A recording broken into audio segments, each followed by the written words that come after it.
అందరికీ నమస్తే. ఆంధ్రప్రభకి స్వాగతం. నేను మీ సంతోషి. ప్రస్తుతం మనతో ఇందు శేఖర్ గారు ఉన్నారు. నమస్తే సార్. నమస్కారం అమ్మా. సార్, ఇటీవలే దేశభక్తికి సంబంధించిన సినిమాలు అంటే 'చావా' గానివ్వండి, 'రజాకర్' గానివ్వండి, అలా ఆ సినిమాలు ఇప్పుడు మనకి బాక్స్ ఆఫీస్ దగ్గర మంచి కలెక్షన్స్ అయితే తెస్తున్నాయి. సో అలాగే భారీ బడ్జెట్ తో ఎక్కువ అంచనాలతో తీసుకున్న సినిమాలేమో అంటే డిజాస్టర్ గా నిలుస్తున్నాయి.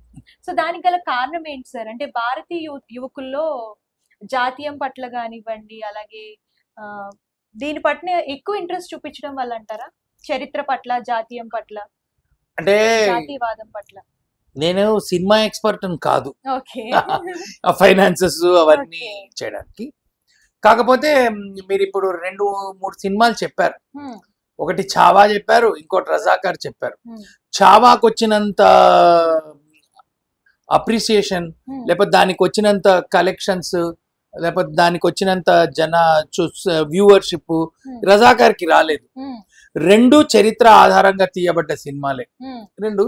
సరే, 'చావా'కి ఇంకా మార్కెట్ పెద్దగా ఉంది, 'రజాకర్'కి మార్కెట్ తక్కువ ఉన్నా కూడా అదొకటి. రెండోది ఏమంటే, అసలు ఇట్లాంటి సినిమాలు ఎందుకు ఈ మధ్య ఎక్కువ వస్తున్నాయంటే, ఈ సినిమాలు చరిత్రని స్పష్టంగా కళ్ళ ముందు పెడుతున్నాయి. ఈ గత 10-15-20 సంవత్సరాలు, 20-30 సంవత్సరాలుగా మొత్తం భారతదేశం సొసైటీలో మార్పు వస్తుంది. ఈ మార్పులో మీరు నేను అందరం భాగమే. కానీ ఏదైతే జనాభా, ఏదైతే జనరేషన్, భారత స్వాతంత్రాన్ని చూసినటువంటి జనరేషన్, లేదా భారత స్వాతంత్రంలో పాల్గొన్నటువంటి తరాలు ఏవైతే ఉన్నాయో అవి దాదాపుగా అయిపోవచ్చినాయి. ఆ జనరేషన్స్ అవన్నీ వాళ్ళు పోవటము, వాళ్ళ తర్వాత జనరేషన్స్ కూడా పోయి ఇప్పుడు 3వ జనరేషన్, 4వ జనరేషన్స్ వచ్చేసినాయి. అంటే వీళ్ళందరూ ఇప్పుడున్న ప్రస్తుతం ఉన్న జనరేషన్స్ అన్ని 1990 తర్వాత గత 25 సంవత్సరాల్లో పుట్టినటువంటి వాళ్ళే ఎక్కువ ఉన్నారు భారతదేశంలో. వీళ్ళకి ఆ స్వాతంత్ర పోరాటము, ఆ విషయాలు ఏం తెలియవు. ఇంకోటి ఏమంటే, ఇక్కడ ఉన్నటువంటి భారతీయ విద్యా వ్యవస్థ ఏదైతే ఉన్నదో గత 70 సంవత్సరాలుగా, 70 కాదు, బ్రిటిష్ వాళ్ళ కాలం నుంచి ఉన్న విద్యా వ్యవస్థనే మనకి స్వాతంత్రం వచ్చిన తర్వాత కూడా కొనసాగించారు, ఎడ్యుకేషన్ మోడల్. కాబట్టి ఏమైందంటే, బ్రిటిష్ వాళ్ళు వాళ్ళకు అనుగుణమైనటువంటి విద్యా వ్యవస్థను పెట్టుకున్నారు. దాంట్లో నేతాజీ సుభాష్ చంద్రబోస్ కానీ, లేకపోతే సావర్కర్ కానీ, తిలక్ కానీ, కొంచెం ముందుకెళ్తే శివాజీ, రాణా ప్రతాప్, ఝాన్సీ లక్ష్మీబాయి, కిత్తూరు చెన్నమ్మ, ఇట్లా మనం చూసినట్లయితే మన భారతీయ వీరులు, భారతీయ రాజులు మన భారత సంస్కృతి మీద ప్రాధాన్యం తక్కువగా ఉండింది, లేదా అసలు లేదు. ఇది బ్రిటిష్ వాళ్ళు తెలివిగా పెట్టారు. ఎందుకంటే మనకి ఎప్పుడైతే మన సమాజం గురించి, మన పూర్వీకుల గురించి తెలుస్తుందో అప్పుడు మనకి స్వాభిమానం పెరుగుతుంది. ఇది పెరగకుండా భారతీయులని స్తబ్దుగా, ఒక మన్ను తిన్న పాములాగా చచ్చినట్టుగా పడుండాలనే ఒక ఎడ్యుకేషన్ సిస్టమ్ పెట్టారు. ఆ ఎడ్యుకేషన్ సిస్టంలో ఏమిటంటే, దాని యొక్క ముఖ్యమైన ఉద్దేశం ఒకటి ఇది. రెండోది, ఎవరైతే మన మీద దమనకాండ చేసి మనని పరిపాలించారో వాళ్ళ గురించి విశేషంగా ఎక్కువ ఉంటుంది. అందుకని చూసినట్లయితే మన ఎడ్యుకేషన్ సిస్టంలో మీరు చదువుకుంటారు, నేను కూడా చదువుకున్నాను. మీకంటే ఒక 25 సంవత్సరాల ముందు నేను చదువుకున్నాను.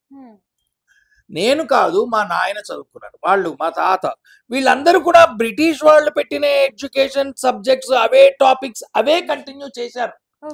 కాబట్టి మనం అందరం ఎవరం చూసినా కూడాను మన చరిత్రలో మనం ఔరంగజేబ్ గురించి ఎక్కువ తెలుస్తుంది, అక్బర్ గురించి తెలుస్తుంది, షాజహాన్ గురించి తెలుస్తుంది, బ్రిటిష్ వాళ్ళ గురించి తెలుస్తుంది. మన భారతీయుల గురించి తెలియదు మనకి. వీఆర్ డిస్కనెక్టెడ్ అంటారు. ఏంటంటే మనము మన సంస్కృతి నుంచి, మన చరిత్ర నుంచి కనెక్షన్ లేకుండా పెరిగిపోయింది. ఇది బ్రిటిష్ వాళ్ళు చేశారు. అయితే మనకు స్వాతంత్రం వచ్చిన తర్వాత మన ఎడ్యుకేషన్ మినిస్టర్స్ కానీ, లేకపోతే స్వతంత్ర ప్రభుత్వాలు కానీ ఈ పద్ధతిని మార్చలేదు. కాబట్టి ఇప్పుడు కనుక మనం చూసినట్లయితే ఈ తరాలు ఏవైతే ఉన్నాయో, ఈ ప్రస్తుత తరాలు ఎవళ్ళకి చరిత్ర తెలియదు. ఇప్పుడు 140 కోట్ల మంది ఉంటే 139 కోట్ల మందికి ఐడియానే లేదు. అక్బర్ ఎవరో తెలియదు, రాణా ప్రతాప్ ఎందుకు శిక్షించాడో తెలియదు, ఉమ్, శివాజీ గురించి తెలియదు, ఉమ్, గురు గోవింద్ సింగ్, తేజ్ బహదూర్ చేసిన త్యాగాలు తెలియదు. ఉమ్, అసలు ఏం లేదు, అంత ఫ్రెష్ వైట్ బ్లాంక్ అదేదో ఉంటుంది.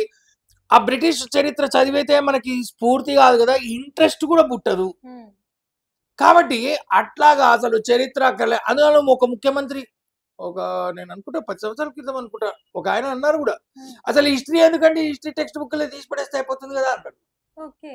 ఉమ్, అసలు చరిత్ర ఎందుకు, ఉమ్, అసలు ఆ సబ్జెక్టే తీసేస్తే అయిపోతుంది కదా, ఉమ్, సబ్జెక్ట్ తీసేసేయండి. ఇంకా ఇంకా కొంచెం ముందుకు పోయి అసలు తెలుగు ఎందుకు, తెలుగు సబ్జెక్ట్ తీసేసేయండి. ఇలాంటివన్నీ మన దేశంలో, ఇలాంటి వికృతులన్నీ మన దేశంలో వచ్చేస్తున్నాయి. ఏం అక్కర్లేదు, మ్యాథ్స్ సైన్స్ ఒకటి చదువుకుంటే చాలు, ఇంగ్లీష్ నేర్పించి అమెరికాకు ఉద్యోగానికి వెళ్ళిపోతే చాలు. ఇది ఒక రాంగ్ సిస్టమ్. ఓకే. ఈ రాంగ్ సిస్టమ్ యొక్క రాంగ్ పరి- డైవర్షన్. Wrong diversion. ఇంకా దాని తర్వాత దాని యొక్క పరిణామాలు ఎవరికి ఏం తెలియదు, ఎవరికి భారతదేశం మీద స్వాభిమానం లేదు. మన హీరోస్ ఎవరో తెలియరు. హీరోస్ అంటే క్రికెట్ ప్లేయర్లు అనుకుంటారు, సినిమా హీరోలు అని అనుకుంటారు తప్ప స్వామి వివేకానంద కానీ లేకపోతే అరవిందో కానీ ఇలాంటి గొప్ప వాళ్ళ గురించి అసలు ఏమీ తెలియనటువంటి ఒక జాతిని తయారు చేయాలనేటువంటి ఒక ప్లాన్ ఇది గత 80-100 సంవత్సరాలుగా నడుస్తుంది. ఉమ్, ఈ మధ్య ఈ ప్రభుత్వం వచ్చిన తర్వాత ఈ మార్పులు ఏవో వస్తున్నాయి కానీ ఉమ్. ఇది ఇంకా పక్కా కాలే. ఆ పాత చరిత్రను తీసేసి కొత్త చరిత్రను పెట్టాలనేటువంటి అది ఇంకా పూర్తిగా కాలేదు. సార్ చాలా థ్యాంక్స్ సార్, చక్కగా వివరించారు.